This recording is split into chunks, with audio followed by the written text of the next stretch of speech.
যে আমরা একটা বিশেষ একটা পরিস্থিতির মধ্য দিয়ে কিন্তু আজকে এখানে উপনীত হয়েছে। একটা ছাত্র জনতার অভ্যুত্থানের মধ্য দিয়ে একটা ফ্যাসিস্ট সরকারকে পরাজিত করে আমরা একটা নতুন সুযোগ তৈরি করেছি।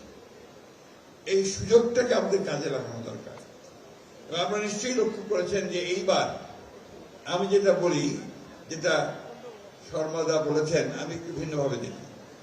আমি বলি যে এইবার বাংলাদেশের সত্যিকার অর্থেই যারা স্বাধীনতা প্রেমিক, যারা সার্বভৌমত্বে বিশ্বাস করে, যারা 1971 সালের মুক্তিযুদ্ধে লড়াই করে সংগ্রাম করে দেশ স্বাধীনতার বিষয়টাকে বিশ্বাস করে, তারা তাদের দায়িত্ব পালন করেছে এবারকে নির্বাচনে অংশ নিয়ে। এই কথাটা একটু মনে রাখতে হবে দাদা। আমরা সবাই আমাদের দায়িত্ব পালন করি। আমরা সবসময় চেষ্টা করি যে আমাদের দেশ, যেটার জন্য আমরা 1971 সালে যুদ্ধ করেছিলাম, সেই 71 সালের যুদ্ধের যে চিন্তা ভাবনাগুলো ছিল, সেই চিন্তা ভাবনাকে যেন আমরা কখনই ভুলে না যাই। আমি নিজে একজন মুক্তিযুদ্ধের সংগঠক ছিলাম। 1971 সালে আমার বয়স, আমি তখন মাস্টার্স শেষ করেছি, একজন যুবক। এবং আমরা যখন যুদ্ধের প্রয়োজনে ভারতে গেছি, সেখানে আমরা সংগঠন করার চেষ্টা করেছি। ভারত যে সহযোগিতা আমরা আমাদেরকে করেছে, নিঃসন্দেহে আমরা সব সময় অত্যন্ত কৃতজ্ঞতার সঙ্গে স্মরণ করি। দুর্ভাগ্য আমাদের, আজকে বাংলাদেশে একটি শক্তি তৈরি হয়েছে, একটি মতবাদ তৈরি হচ্ছে।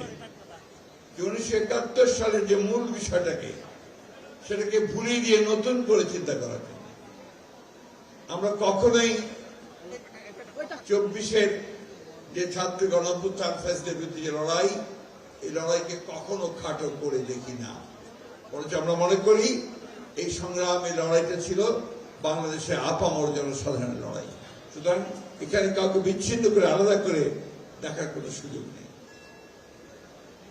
আমার যত জানা, আমি খুব জোর গলায় বলতে পারি যে আমাদের বর্তমান প্রধানমন্ত্রী, যিনি আমাদের দলের চেয়ারম্যান, তিনি প্রথম থেকে আমাদেরকে এই নির্দেশ দিয়েছেন যে 5ই আগস্টের পরে আমাদেরকে নির্দেশ দিয়েছিলেন যে সমস্ত নেতা কর্মীরা যেন আমাদের হিন্দু সম্প্রদায়ের ভাইদের পাশে দাঁড়ায়, এবং তারা দাঁড়িয়েছেন।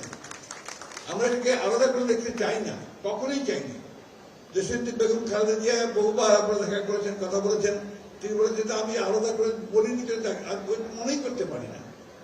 আমরা মনে করি হিন্দু, মুসলমান, বৌদ্ধ, খ্রিস্টান আমরা সবাই বাংলাদেশই না আগে।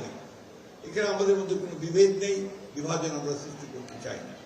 আছে কিছু সংখ্যক লোক আছে যারা বিভাজন সৃষ্টি করে তারা নিজেদের স্বার্থ হাসিল করতে চায়, আমরা সেই বিভাজন সৃষ্টি করতে চাই না। আমার সবসময় মনে হয় যে জাতি যখন একটা সংকটের মধ্যে পড়ে, তখন অতীতে 1971 সালে আমরা সেই প্রমাণ দিয়েছি।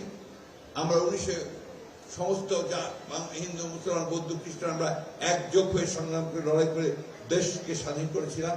ঠিক একইভাবে আমরা এই 24 জুলাইয়ের যে ছাত্র গণঅভ্যুত্থান, আমরা আবার সবাই ঐক্যবদ্ধ হয়ে একই সঙ্গে লড়াই করেছি। শুধু এটাকে বিভাজন করে এটার সম্ভাবনা থেকে যেন আমরা নষ্ট না করি। আমি বারবার আমার একটা কথা মনে হয় যে যারা এটা করতে চায় তারা বাংলাদেশকে ভালোবাসে না। যারা এটা করতে চায় তারা বাংলাদেশের প্রকৃত যে আমরা বলি যে স্বাধীনতাকামী মানুষ, সেটা আমি মনে করি না। এখানে একটা ভিন্ন একটা ঘটনা লুকায়িত থাকতে পারে। আমার সব সময় মনে হয় নজরুল ইসলামের সেই কবিতার দুটো ছত্র, যে হিন্দু নাম ওরা মুসলিম, ওই জিজ্ঞাসে কুঞ্জন, কান্ডারি বড় ডুবিছে মানুষ, সন্তান মোরমার। এই বিষয়টাকে মাথায় রাখতে হবে। আমাদেরকে সবসময় মনে রাখতে হবে যে আমরা এমন একটা দেশ তৈরি করতে চেয়েছি, এমন একটা সমাজ তৈরি করতে চেয়েছি যেখানে ধর্মের ভিত্তিতে আমরা কোনো বিভাজন সৃষ্টি করতে চাই না। এটা করা ঠিক হবে না। বাংলাদেশের মতো একটা দেশে আমাদের সকলকে ঐক্যবদ্ধ হয়ে কাজ করতে হবে। সেখানেই আমি মনে করি যে বাংলাদেশের সফলতা নির্ভর করবে। আমি অত্যন্ত আনন্দিত যে আজকে আপনাদের এই অনুষ্ঠানে আসতে পেরেছি। মাত্র একদিন আগে বা দুদিন আগে বোধহয় না, আমরা মাননীয় প্রধানমন্ত্রীর সঙ্গে আমাদের নেতৃবৃন্দ দেখা করেছিলেন।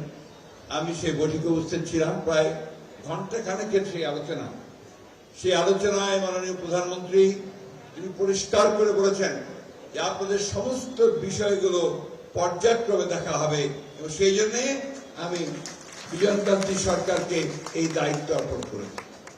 আপনাদের মানুষকে সেই দায়িত্ব দেওয়া হয়েছে। আমি আবার এটা আপনাদের মানুষ বলতে চাই না, আমি আমাদেরই মানুষ বলতে চাই এবং দাদার সঙ্গে আমাদের সম্পর্ক সেটাই। এই জায়গাটা আমি খুব কনসিয়াসলি আপনার অ্যাভয়েড করতে চাই।